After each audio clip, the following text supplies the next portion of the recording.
继续来到台南水仙宫菜市啊，有乡亲到一担水果担买莲雾、枣啊、柑仔，逐项拢买3粒，算钱的时阵讲爱360块。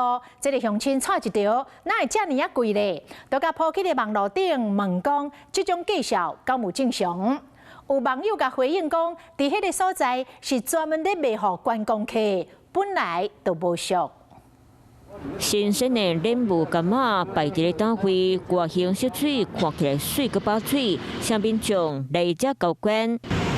不过网友伫咧面册铺文，讲家己进前到台南水仙宫市场水果摊买水果了后，发现买贵下，因为3粒枣花180，3粒柑仔80，3粒莲雾100，总啊共啊拢总360，感觉收费真无合理。360有比较贵，有点比较贵啊。没有常在买水果，可是现在的物价真的高成这样子了。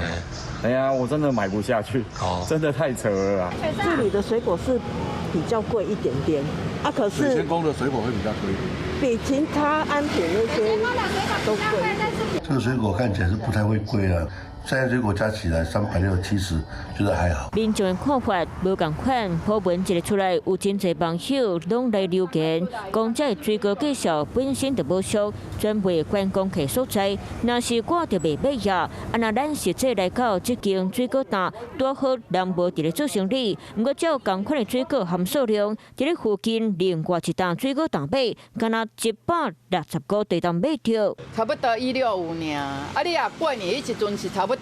可能要200多块啦，我也是迄个品质啦，嘿啦，这无法度讲啦。到底水果介绍爱偌济才合理？有人爱，冇人嫌。敢若当讲消费进程，拢爱先问详细介绍偌济，较袂要甲心情歹兼对心肝。 你好，我是宋彦明。想掌握最及时的新闻资讯吗？赶紧订阅、按赞、开启小铃铛，锁定华视新闻 YouTube 频道。